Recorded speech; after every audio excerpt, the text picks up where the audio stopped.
नमस्कार दोस्तों, स्वागत है आप सभी का हमारे YouTube चैनल सुपर 7 पे। मेरा नाम है पुखराज वैष्णव और मैं लेके आया हूँ आज आप लोगों के लिए मानव कंकाल तंत्र, ह्यूमन स्केलेटन सिस्टम। क्या होता है कंकाल तंत्र दोस्तों, इसके बारे में पढ़ेंगे। हड्डियों के बारे में पढ़ेंगे, कितने टाइप्स की हड्डियां होती है मानव शरीर में। और मैं वादा करता हूँ दोस्तों, सारी हड्डियां आपको लगभग पूरी याद हो जाएगी। 206 जो हड्डियां होती है मानव शरीर में, सारी याद हो जाएगी दोस्तों।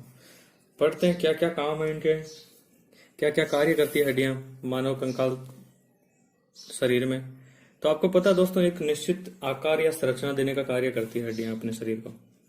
इसके साथ में ही हमने पढ़ा था दोस्तों, जब ब्लड सर्कुलेशन वाला वो पढ़ रहे थे पार्ट, तो उसमें जो आरबीसी है, डब्ल्यूबीसी है, प्लेटलेट्स है, उनका निर्माण भी हमने पढ़ा था कि अस्थि मज्जा में होता है दोस्तों। तो वो अस्थि मज्जा कहाँ होता है दोस्तों? वो इन्हीं हड्डियों के बीच में होता है दोस्तों। बताऊंगा, चित्र दिखाऊंगा इनका दोस्तों। पढ़ते हैं पहले क्या लिखा हुआ है इसमें। कंकाल का सरल अर्थ हड्डियों का समूह है दोस्तों। एक सीधी सी लैंग्वेज में आपको याद रखना है कि हड्डियों का समूह है, उसी को कंकाल बोलते हैं दोस्तों। अगर ये हड्डियां ना हो तो क्या होगा दोस्तों? तो एक गठरी नुमा या एक मांस का ढेला बन के रह जाएगा इंसान। ठीक है दोस्तों।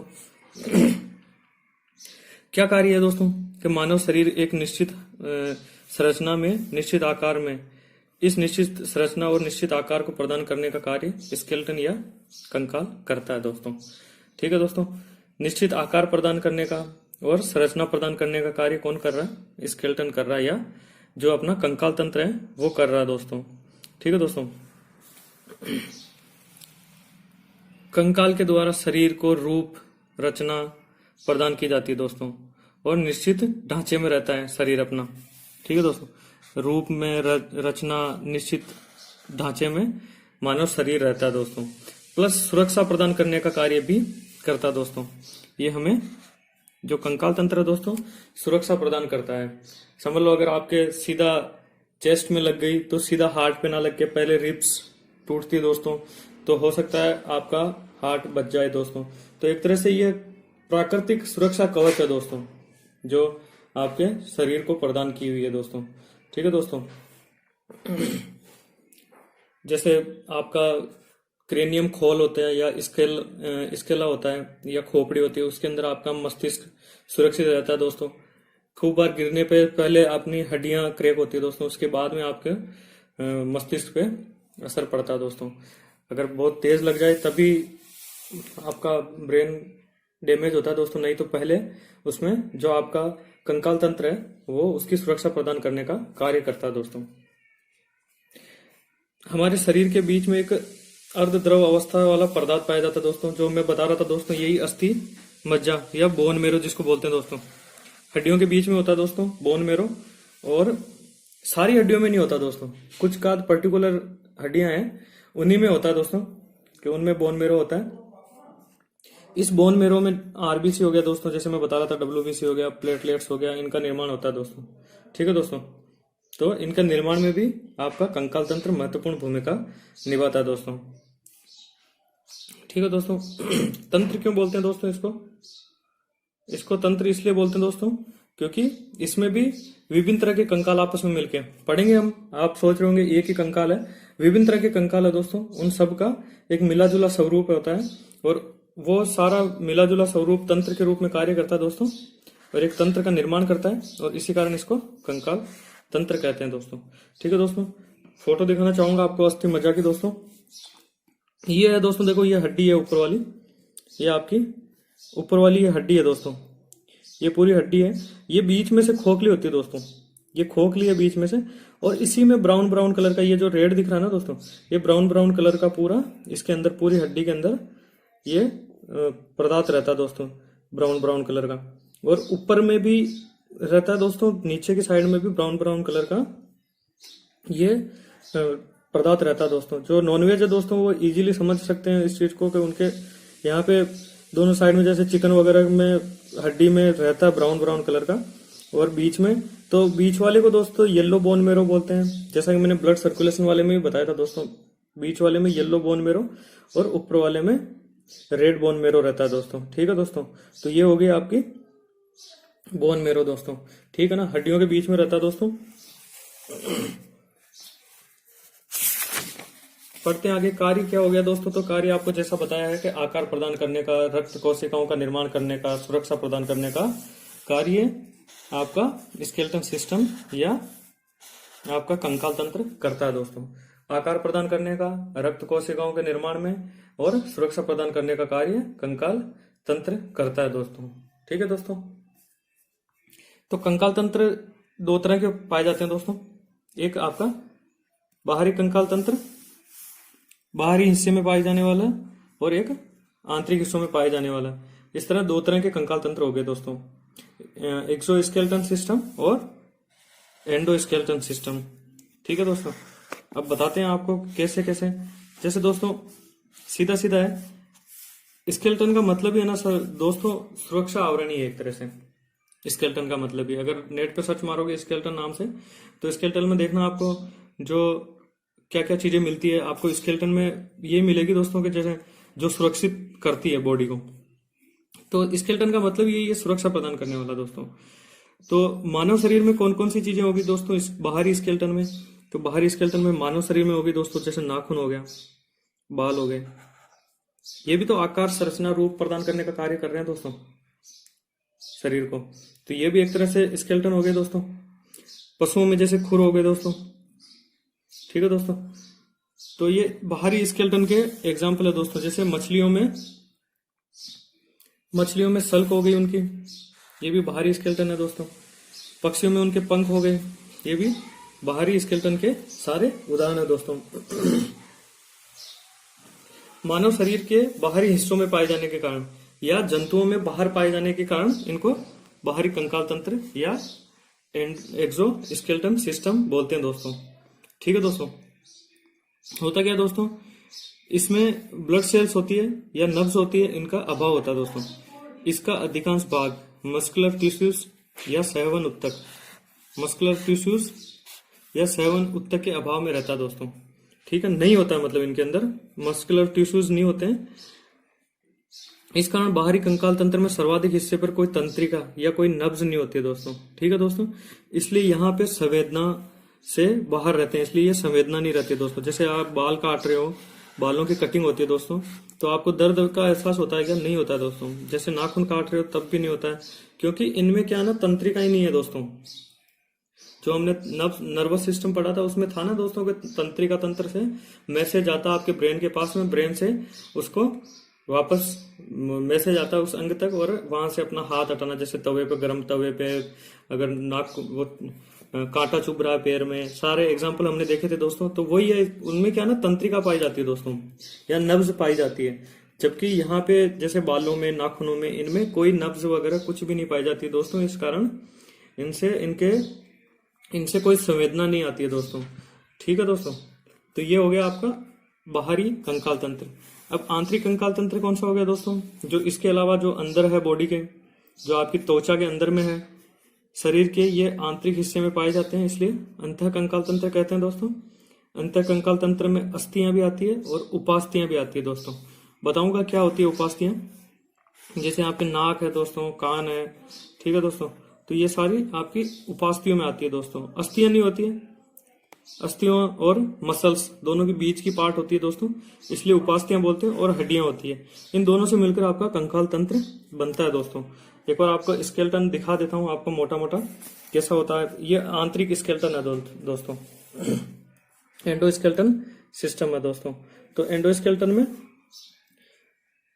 देखिए दोस्तों, बाद में इनको सबको हड्डियों का नाम याद करेंगे कैसे कैसे हैं। जैसे थोड़ा सा ब्रीफ कर देता हूं यहाँ। जैसे ये आपका क्रेनियम हो गया दोस्तों, मैंडिबुलर छोड़ो दोस्तों, ये कुछ वो नहीं है।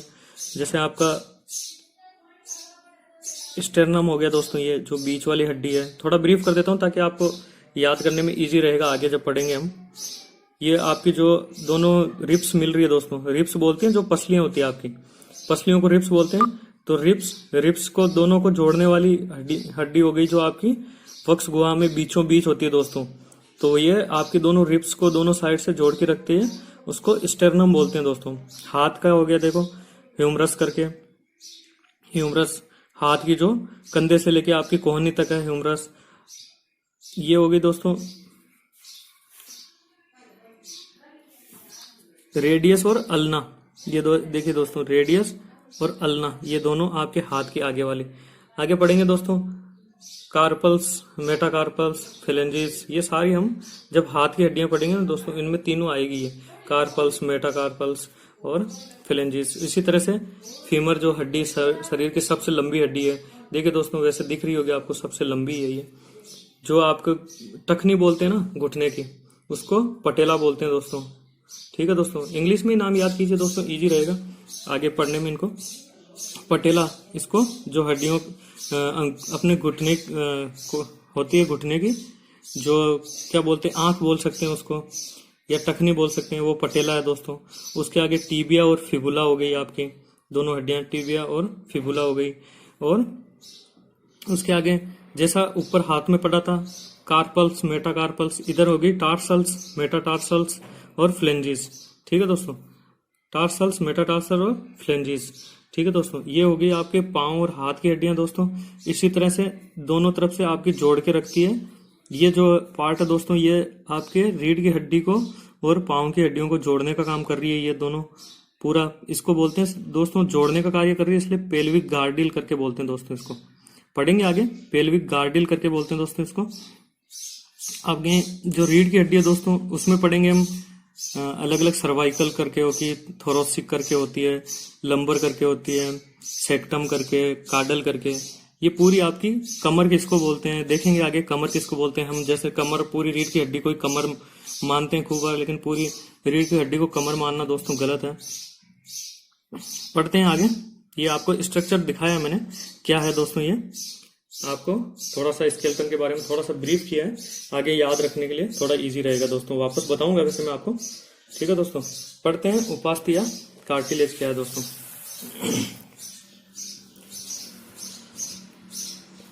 कार्टिलेज, उपास्थि, ये एक अर्ध ठोस पारदर्शी संरचना होती है दोस्तों। पूरा ठोस भी नहीं होती है और पूरी जैसे मांसपेशी है वैसी भी नहीं होती दोस्तों। ये पूरी अर्ध ठोस पारदर्शक संरचना होती है दोस्तों।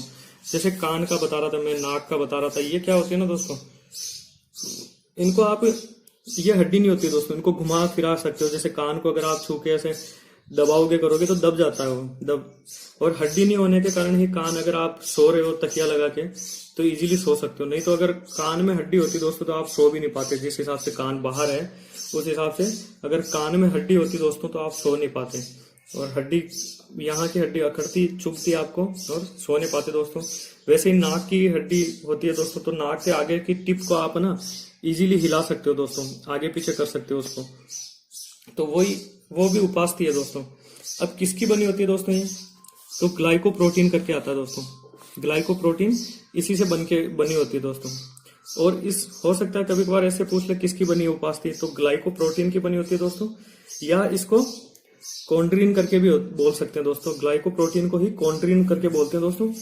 बिल्कुल घबराने की जरूरत नहीं है दोस्तों, ये सीधे सीधे फैक्ट के रूप में पूछे जाते हैं। और आपको दोस्तों जब अगर इनमें से आएगा कोई भी क्वेश्चन तो डायरेक्ट आपको इनको ब्रीफ करने की जरूरत नहीं है, आपको सीधा सीधा यही फैक्ट के रूप में पूछा जाता है कि उपास्थि किसकी बनी होती है, तो ग्लाइकोप्रोटीन की या कॉन्ड्रील की। इसलिए मैं थोड़ा सा बता दे रहा हूं दोस्तों यहाँ पे। अब जैसे कि आपने देखा दोस्तों, हर चीज के चारों तरफ झिल्ली है, शरीर में हर चीज के चारों तरफ झिल्ली है। जैसे माइंड की बताई थी मैंने, जो मस्तिष्क है उसके मेनिंजीज होती है, स्पाइनल कॉर्ड के चारों तरफ मेनिंजीज होती है दोस्तों। फेफड़े की बताई थी मैंने, हार्ट की बताई थी, किडनी के चारों तरफ बताई थी दोस्तों। तो इसी तरह से आपके उपास्थि के चारों तरफ भी ये भी बताई थी मैंने वैसे दोस्तों। तो इसके चारों तरफ भी पेरिकॉन्ड्रियम नामक झिल्ली होती है दोस्तों। ठीक है, याद रखना दोस्तों, इन झिल्लियों को वापस एक बार लिख लेना, मैंने पहले भी बता रखा है दोस्तों आपको, तो स्क्रीनशॉट ले लेना। ये आपके जो एड्रिनलिन ग्रंथि पढ़ रहे थे हम, जब नेफ्रॉन वगैरह पढ़ रहे थे, उसमें एक पेज में था दोस्तों ये, जिसमें सारी झिल्लियों के एक साथ नाम थे दोस्तों। एक बार मैं आपको पूरा दिखा देता हूँ ताकि आप स्क्रीनशॉट ले लेना दोस्तों, क्योंकि मैं बोलूंगा फिर आप लिखोगे दोस्तों उससे। अच्छा, आप स्क्रीनशॉट ले लेना उसका।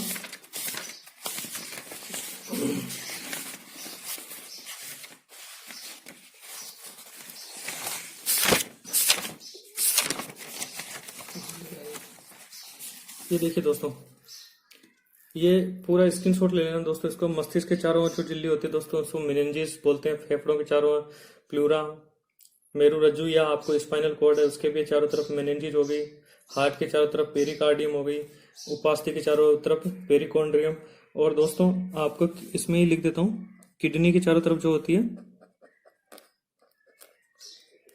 किडनी की चारों तरफ होगी पेरिटोनियम।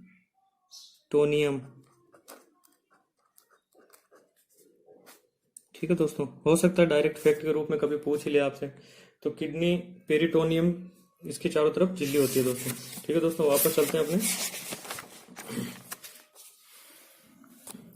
इन उपास्थि की जो कोशिकाएं होती है दोस्तों उसको कॉन्ड्रोसाइट बोलते हैं। कॉन्ड्रोसाइट्स जो कोशिकाएं होती है दोस्तों, उपास्थि की जो कोशिकाएं होती है उनको कॉन्ड्रोसाइट्स बोलते हैं। ये भी आपको नाम सीधा सीधा फैक्ट के रूप में याद करना पड़ेगा, कॉन्ड्रोसाइट्स। ठीक है दोस्तों, कॉन्ड्रिन से बनती है, कॉन्ड्रोसाइट्स होती है दोस्तों। ठीक है दोस्तों, इसमें ब्लड सेल्स नहीं पाई जाती है। जो ये क्या करते हैं दोस्तों, जैसे कान की आपकी ब्लड वो है दोस्तों, तो कान में भी जैसे कान को लेडीज वगैरह जैसे उसमें आभूषण वगैरह पहनती है करती है दोस्तों, तो उनमें भी दर्द नहीं होता दोस्तों। क्यों नहीं होता है? क्योंकि वहां पे भी जो आपकी सहवन नहीं पाया जाता दोस्तों, जो आपका मैसेज एक जगह से दूसरी जगह भेजे, ये क्या करती है दोस्तों, यहाँ की जो कोशिकाएं होती है, जो पास वाली शरीर की कोशिका है दोस्तों, उनसे अपना ऑक्सीजन और पोषण ले लेती है दोस्तों, ग्लूकोज और पोषण लेके अपना विकास करती है। ठीक है दोस्तों, विकास करती है दोस्तों, और ये संकुचित होने की क्षमता इनमें होती है दोस्तों। ठीक है दोस्तों, एक अच्छी चीज बताता हूँ दोस्तों, बच्चे में क्या होता है ना दोस्तों, बच्चा आपने देखा होगा, बच्चा जब छोटा होता है दोस्तों, खूब बार दिन में कितनी बार गिरता है दोस्तों, लेकिन उसके शरीर में फ्रैक्चर नहीं आता है, हड्डियों में फ्रैक्चर नहीं आता है। और आपने ये भी सुना होगा दोस्तों कि बच्चों में बहुत ज्यादा हड्डियां पाई जाती है। एक्चुअली हड्डियां नहीं होती है दोस्तों, वो हड्डियां बनी नहीं होती है उस टाइम तक। बच्चे में क्या होता है दोस्तों, जब तक बालक 21 साल तक नहीं हो जाता तब तक उसमें उपास्थियां ही पाई जाती है दोस्तों। तो उपास्थियां आपको पता है फ्लेक्सिबल है दोस्तों, तो जैसे बच्चा गिरता है वो एक तरह से संकुचित हो जाती है या फ्लेक्सिबल हो जाती है दोस्तों, तो उसके चोट टूटने के बजाय उसको चोट लग के रह जाती है दोस्तों, थोड़ी सी चोट लगती है। और जैसे सर के बल गिर रहा है तो सर नहीं फूटता, क्योंकि क्रेनियम वाली जो अस्थियां हैं वो अभी उपास्थियां हैं दोस्तों। जैसे आपके कान पे अगर तेज मारे तो इतना दर्द नहीं होता है दोस्तों। ठीक है दोस्तों, तो उपास्थियों में क्या ना दोस्तों, सेवन वाली पूरी काबिलियत नहीं होती है दोस्तों, इसलिए उपास्थियां रहती है तो फ्रैक्चर नहीं होता दोस्तों उस टाइम। और धीरे धीरे क्या होता है ना दोस्तों, इसमें प्रोटीन हो गया, कैल्शियम हो गया, मैग्नीशियम हो गया, इनका जमाव होने लगता है। और सबसे ज्यादा आपका ऑक्सी प्रोटीन करके होता है दोस्तों, पढ़ेंगे आगे, ऑक्सी प्रोटीन होता है, उसका जमाव होने लगता है दोस्तों। तो इनसे क्या है ना, फिर धीरे धीरे आपकी जो उपास्थियां हैं दोस्तों, बच्चों में वो होने लग जाती है, ठोस अवस्था में बदलने लग जाती है दोस्तों। और वो हड्डी बनने के बाद में, अगर जैसे हम अगर गिरे वयस्क होने के बाद में, तो हड्डी अपनी टूटती है, हड्डी क्रैक होती है, फ्रैक्चर आता है दोस्तों। जबकि बच्चे जितना अगर हम गिरे ना तो फ्रैक्चर होना ही है दोस्तों। इसलिए बच्चों में क्या है ना, उपास्थियां होती है दोस्तों, ये चीज ध्यान रखना, ये आपको बेसिक नॉलेज के लिए ऐसे बता रहा हूँ। एक चीज और है दोस्तों, जो जितने भी कोच होते हैं ना, वो भी अंडर 16 के लिए ही बच्चों को चूज करते हैं। उनको अगर कोई ट्रेनिंग देनी है किसी तरह की तो अंडर 16, क्योंकि उस टाइम दोस्तों बच्चे में पूरी अस्थियां आपकी डेवलप्ड नहीं होती है, उपास्थियां रहती है, उनको चाहे जैसे ढाल सकते हैं दोस्तों। ठीक है दोस्तों, जैसे माइकल फेलिप्स का आपने देखा होगा, माइकल फेलिप्स वाला स्ट्रक्चर बॉडी उसकी देखी होगी, तो एक तरह से मछली के टाइप में है उसकी, क्योंकि उसने शुरू से ही इसी चीज की प्रैक्टिस की है दोस्तों। पढ़ते हैं आगे, उपास्थियों के प्रकार कौन कौन से हैं दोस्तों। तो 3 टाइप की उपास्थियां पाई जाती है दोस्तों। हाईलाइन करके होती है दोस्तों, ये अपने शरीर में सर्वाधिक इसी से बनी होती है हड्डियां।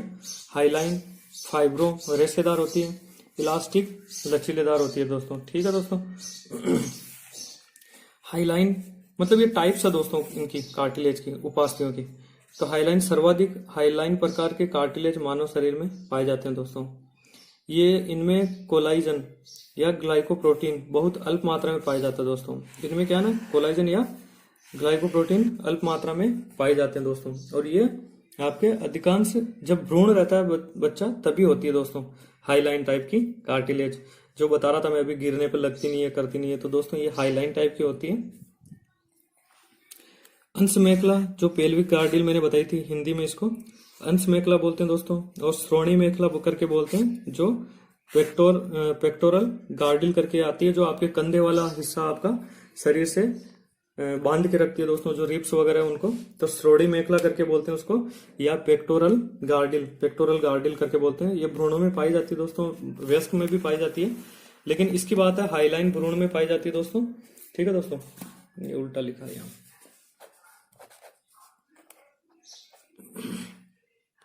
पेल्विक हंस मेखला, नहीं हंस मेखला ही बोलते हैं इसको, लेकिन हाथ जोड़ती है, पैर जोड़ती है, ये जैसे हमने चित्र में देखा था दोस्तों, ये हाथ जोड़ती है दोनों। ठीक है दोस्तों, फाइबर वाले में क्या होता है ना दोस्तों, जैसे आपने सुना होगा नाम लिगामेंट और टेंडन। होता क्या ना दोस्तों, जैसे अपने शरीर के अंदर जो हड्डी है दोस्तों, वो कैसे जुड़ी होती है, मांसपेशी और हड्डी कैसे जुड़ी होती है, ये बताऊंगा मैं अभी आपको। फाइबर टाइप की जो उपास्थियां होती है दोस्तों, या जो कार्टिलेज होती है फाइबर टाइप की, ये कोलाइजन से बनी होती है तथा सर्वाधिक मजबूत उपास्थि बोलते हैं दोस्तों। ये चीज ध्यान रखना, सीधा फैक्ट के रूप में पूछा जा सकता है दोस्तों कि सर्वाधिक मजबूत उपास्थि कौन सी होती है या कार्टिलेज कौन सी होती है। तो फाइबर या रेशेदार टाइप की जो उपास्थि होती है दोस्तों, उसी को वो सबसे मजबूत होती है। इनका कार्य अस्थियों को जोड़ना है या अस्थियों को जोड़ने में मदद करती है दोस्तों। अब अस्थियां किससे जुड़ रही है, वो चीज के आधार पर ये दो टाइप्स का हो गया आगे। इनमें एक है टेंडन दोस्तों, या कंडारा। ठीक है दोस्तों, टेंडन या कंडारा।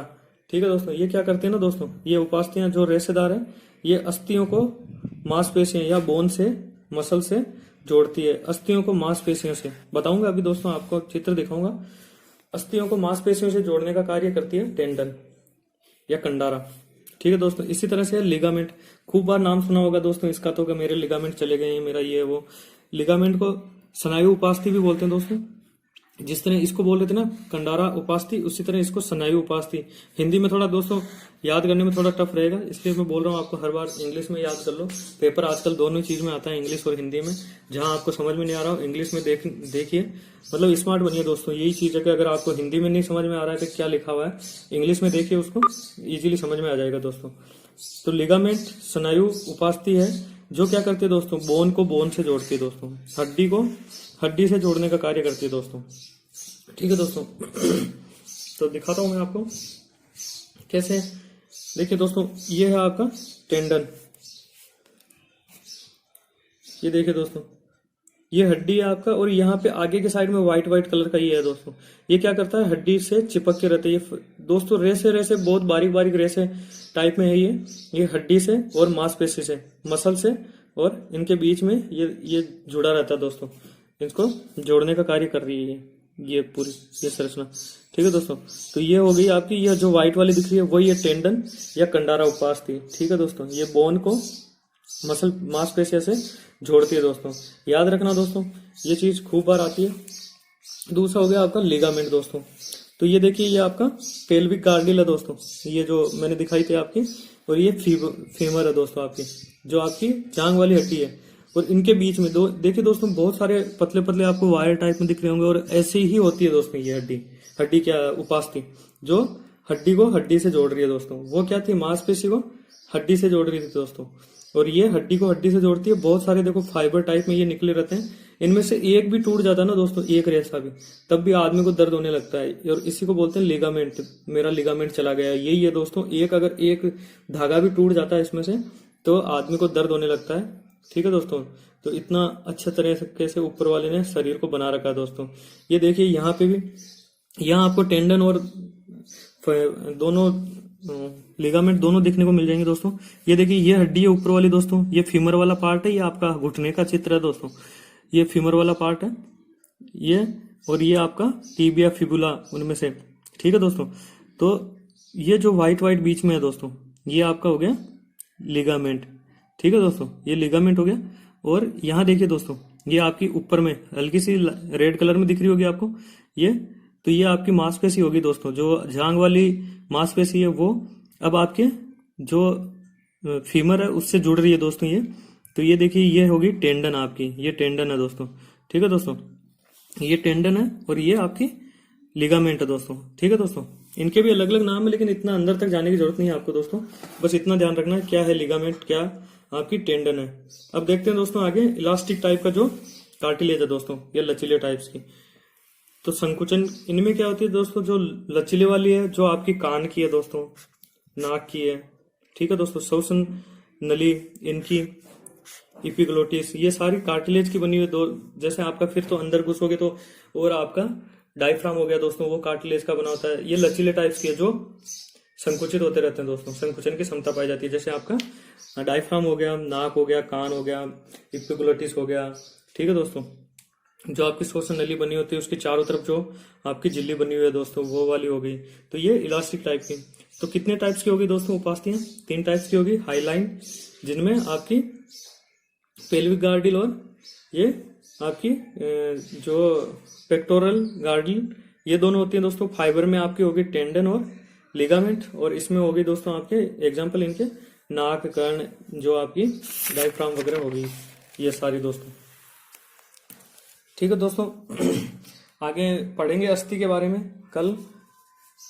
तब तक दोस्तों अगर जितना पढ़ा है उतना समझ में आया दोस्तों तो लाइक कीजिए, सब्सक्राइब कीजिए, और बने रहिए दोस्तों हमारे चैनल सुपर 7 के साथ में। और सारे वीडियो दोस्तों अलग से बाकी सब्जेक्ट्स के भी, जैसे मैथ्स के, राजस्थान हिस्ट्री के, इंडियन हिस्ट्री और केमिस्ट्री भी आपकी चालू हो गई है दोस्तों। तो बने रहिए हमारे साथ में और सब्सक्राइब कीजिए हमारे चैनल सुपर 7 को। Thank you.